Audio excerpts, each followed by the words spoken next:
Hello, Meoni here and welcome back to another video. This time we're looking at the press conference that took place on the 21st of October 2023 at Fanfest London 2023, of which I was a proud member invited over to ask a few questions.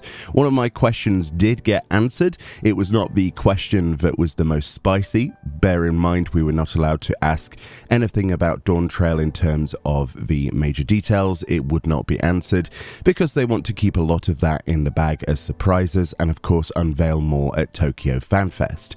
With that being said, let's look at all of the answers to all of the questions so far. So for the first question then, it comes from Matt Jarvis of RPS, a UK publication, who says Endwalker drew heavily from Final Fantasy IV, and it appears that dawntrail will pull from Final Fantasy X. Do you expect future expansions to continue drawing from older Final Fantasy games in the same way, and are there particular games from the series you are excited to take inspiration from? Yoshi P replies, yes, to put it simply, there will be references to certain previous installments of the franchise in dawntrail. There will be quite strong references. But of course, if I was to divulge those details, I'm sure there would be some people who would be happy and would really speculate and look forward to what they could expect in the installment. But at the same time, that would kind of lessen the element of surprise, so I wouldn't want to spoil that for you now. Question 2, it comes from Giuseppe Nelva of TechRaptor, a US publication. They say, thank you for taking your time and your busy schedule to ask Final Fantasy XVI producer Naoki Yoshida about the collaboration. With all the travelling, it must have been difficult to coordinate. We saw the Torgals, and they're very cute, and the Clive outfit also looks great. But will we have any chance to get some outfits portraying other characters like Jill, Benedicta, or Cid as well? Yoshi P replies, yes, the producer of Final Fantasy XVI is a very busy person, but I was able to get some time to talk with him, and I was able to get his approval for this collaboration. In terms of whether you can expect gear for characters other than Clive, well, we're still working on the PC version, and I think there's still quite a few people who have maybe only just bought the PS5 version and haven't played 16 yet. So for any elements, which is kind of further later into the game or such, we do not have any plans on introducing that yet. So for now, I hope you can make do with Clive and Torgal, and if I manage to get some time to talk with Final Fantasy XVI's producer again, then maybe I can pitch the idea of doing a little bit more of a grander collaborative crossover. That would be fantastic, wouldn't it? That would be that would be incredible. But let's see if we can get the games out first then, and then maybe they'll make something reflective of a larger scope, because it would be nice to get those outfits, I personally think. Next question then from Alan Wen from Why Now Gaming, a UK publication. What is it like to have Hironobu Sakaguchi, creator of Final Fantasy, playing and enjoying Final Fantasy XIV? Yoshi P says, well, more than anything, of course, I'm just really happy. So it was mentioned in today's talk session, but of course 14 brings a lot of long content. It takes quite a bit of time to get up to the latest content in the game, and considering how busy Sakaguchi-san is, there was discussion in the dev team, and I was also involved in that discussion. We were just wondering, how far will he go? But we're kind of waiting with bated breath to see how far he would progress to. But of course, the concept that we have for Final Fantasy XIV is to serve as a theme park of sorts for the Final Fantasy franchise. So to have the founding creator of the franchise himself, Sakaguchi-san, play through Final Fantasy XIV and pick up those various elements from the history of the franchise, we're talking about a franchise that has a history of 35 years, and he goes on and picks up each element. It makes us realize that what we've been doing for the past 10 years and in the past 13 years really resonates in a way with the fans, and that also kind of serves as a source of motivation for us in our development. But truth be told, I had not anticipated that Sakaguchi-san would quietly or secretly tackle ultimate content. He didn't even tell me. And from my perspective, I really think it's quite awesome to see that Sakaguchi is just embracing everything, trying every piece of content out. It's just lovely to see, and I was fortunate enough to meet the man himself, and yes, he is a true legend. Next question then, we have ourselves Akira Shigira. Hopefully I've not butchered that, from Famitsu, a Japanese publication. They say the next Alliance Raid series, Echoes of Vana'diel, was just recently announced, and there is already much discussion as to what aspects of Final Fantasy XI will be brought over for the crossover. Could you go into details as to the decision behind the selection of 11 as the theme for this raid? Yoshi P says, since the content is still under development, unfortunately, I cannot divulge any details at the moment. So we're right now discussing with the 11 team about what sort of battle or boss content we would like to introduce into this raid series. So please wait a little longer for the details. But the artwork that was revealed today was created by Mr. Amano for the 20th anniversary of 11. But moving forward, we are going to create concept art for the Vana'diel crossover. So I think once you see that, you might get a glimpse of what to expect in the raid, end quote. So I guess we're going to have to keep our eyes peeled looking at everything that comes out of that. I cannot wait personally. 11 is a fantastic game, and it's about time. It's about time. Next question then we've got from Gary Louvier Kuok. I'm sorry, I'm terrible at pronunciation. This is from Xbox Dynasty, a French publication. It says, how do you feel about Xbox players finally being able to play the game? Are you excited? Yoshi P says, well, I myself am quite a diehard Xbox gamer. So I think more than anyone, probably me and Phil Spencer are the happiest right now. So I know that not many Square Enix games have been released on the Xbox platform, and that's probably like a source of causing envy amongst Xbox fans. So it makes me happy to see that their dream that I had for a long time in order to deliver the game to many more fans is now coming to realization. I think it's fantastic, end quote. Yeah, so the new open beta for that, very excited for that. Honestly, I'd like to see how many people come across from the Xbox version. I know it's heavily anticipated personally, so very looking forward to meeting new Warriors of Light myself. Next question then, this is number 5. Ed Nightingale from Eurogamer, a UK publication, says, recently one player earned all the achievements in the game. Did you expect it to take this long to happen? Do you have plans to make future achievements more difficult to obtain?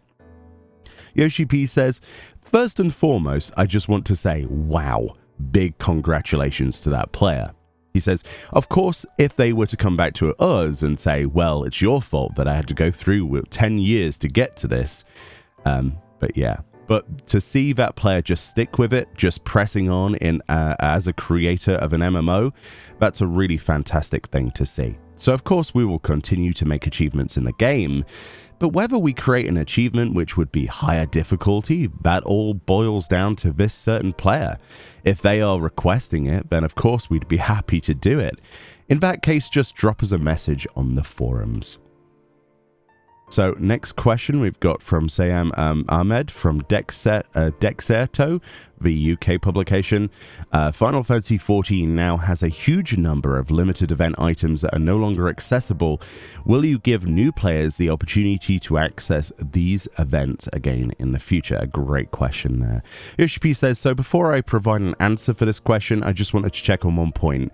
So when you say time limited items, are you not referring to seasonal events, but rather crossover collaborations like Yokai Watch and 15?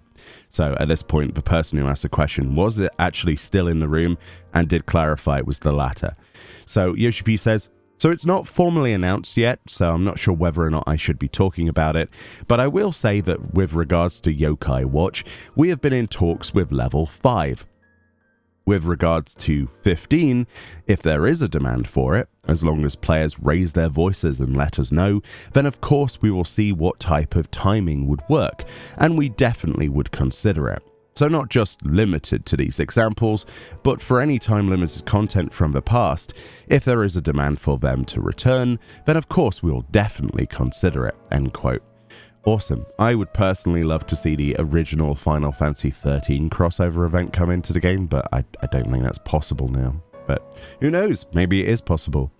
Next question then, number 7, from Federico Chiru from Akiba Gamers, an Italian publication. It says, during the past 10 years, Final Fantasy XIV partnered with a variety of brands to create exclusive collaborations, both in and out of the game. For the future, what would be the collaboration of your dreams?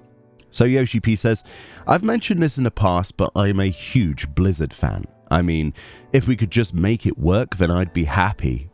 Then I would be so happy to see some sort of collaboration with Diablo. So as you all know, Diablo has quite like a, I would say, hardcore graphics outlook in terms of the world. So you see spikes here and there, lots of spiky things in that. And in terms of the ratings, it might be a bit difficult. And of course, on the other hand, we don't really want to disappoint fans of the franchise as well. So yeah, it's a tricky one. So of course, if we were to go for like a softer version of Diablo in 14, of course, maybe that's not what people want as well. But of course, as a gamer and a fan of games from all over the world, it would be great to kind of achieve those kinds of crossovers with other franchises and to do it in such a way that both fans of both franchises would be happy.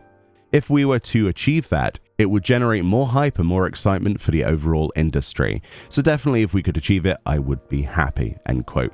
Yeah, that would be really cool. I don't know what they would put into Diablo though, probably like mounts or something, or I don't know, Warrior of Light poses, limit breaks or something.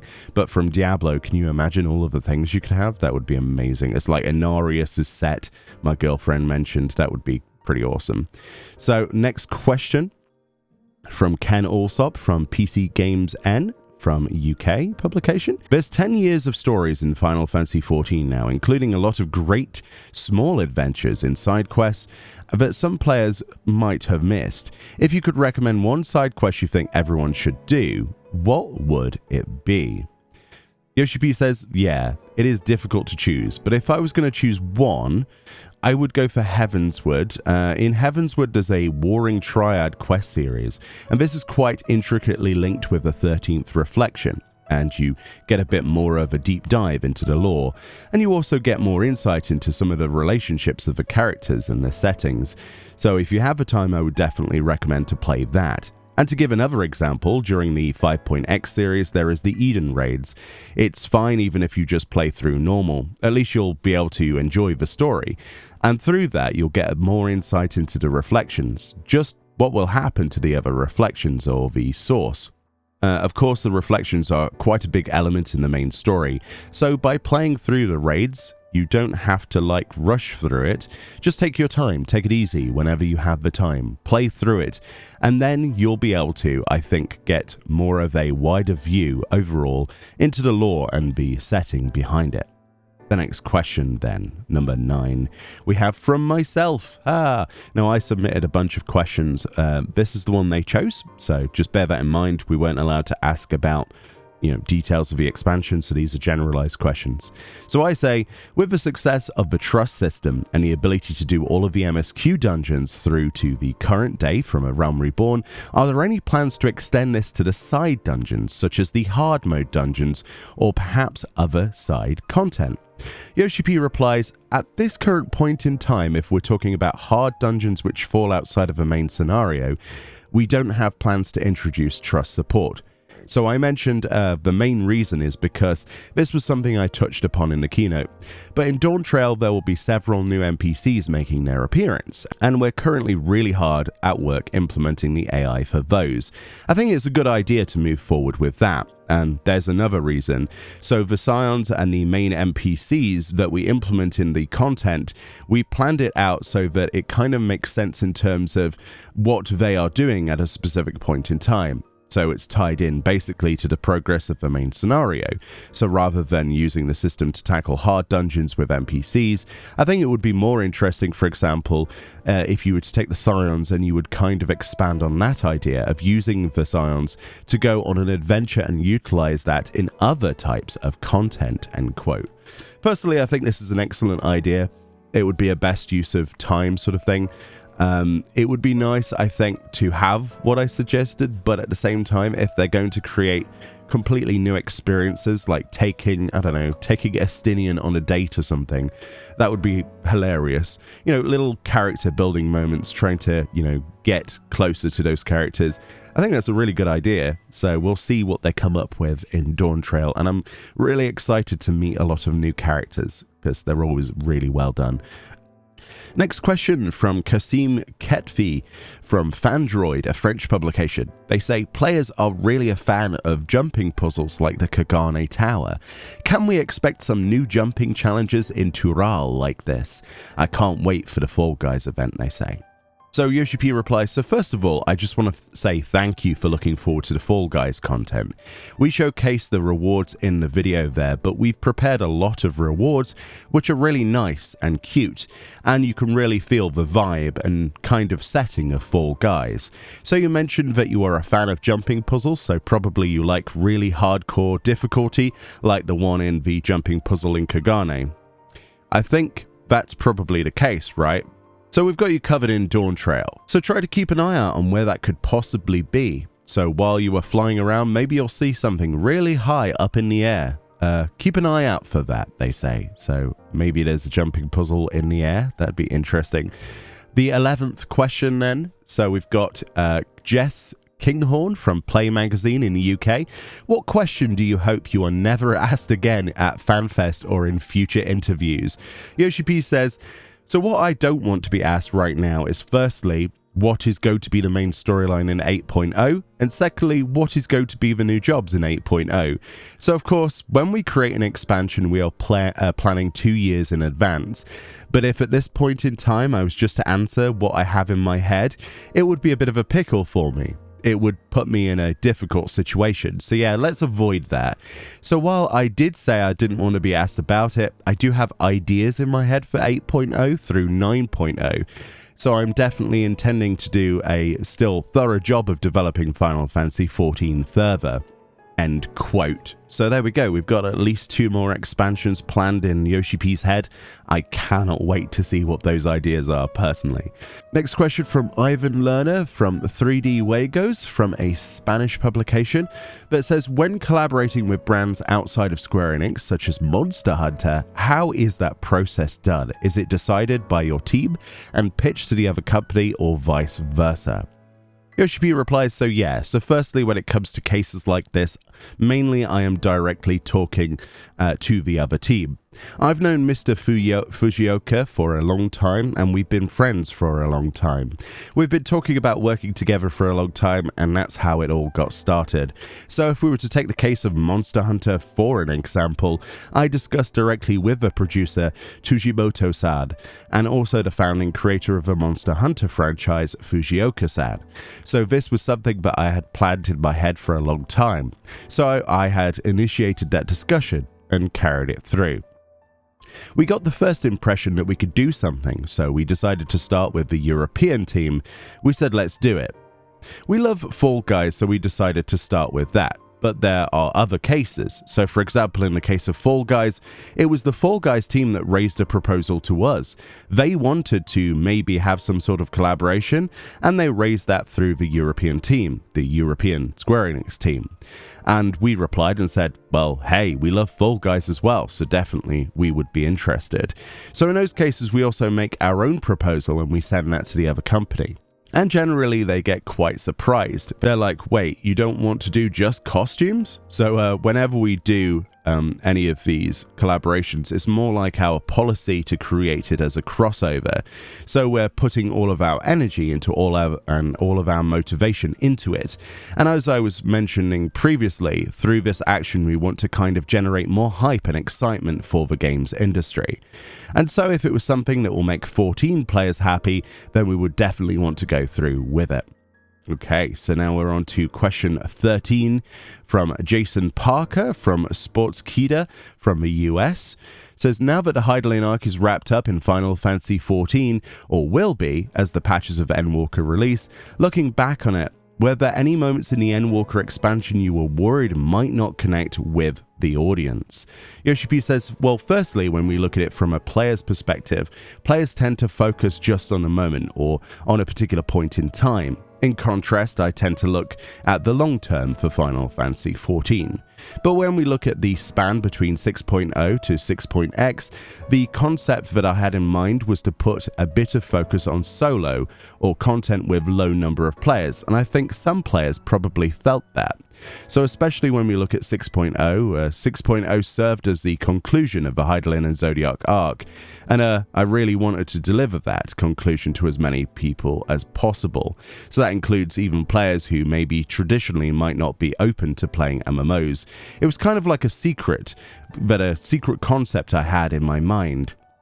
Well, MMOs get boring if you just repeat the same thing over and over again, and if you just keep going in the same direction, you can't help but be moved by the experience. So when we look at 7.0 and moving on through with 7.x, I want many more people to enjoy the content in the game, especially when you continue to doing the same things. It's kind of like, obviously down the line, you'll start getting tired of it. So there's I want to generate kind of like a various waves through the game so that people will be able to appreciate other types of content, end quote. So a lot there is focusing on trying to get as many people as possible into the expansion to enjoy the content, whereas they focused a lot of solo stuff in 6.x. So very cool stuff. Next question we've got from Joshua Brown from Gfinity in the UK.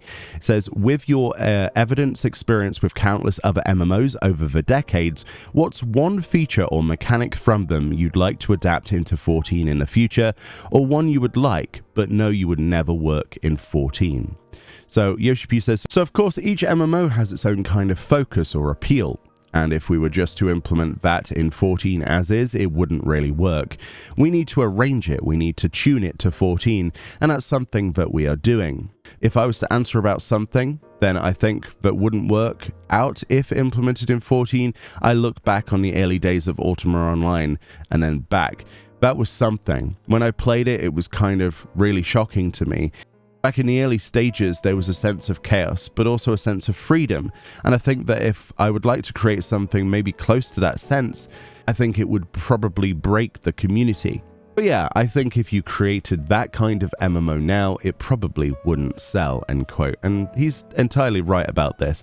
The direction of video games is definitely tailored towards a completely different audience in today than it is in the, the 80s and 90s. So yeah, time moves on, and it's good to see that they are aware of that and are sticking to their guns with the type of content that players would like to approach. And our last question is from Benjamin Shillabeer Hall from PlayStation Universe, a UK publication. He says, there are tons of community events hosted in-game. Could we get an in-game calendar linked to the phone app?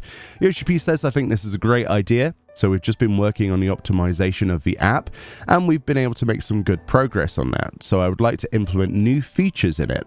We have actually written up a list of things we could add to drive further communication. So I definitely want to keep this in mind, end quote.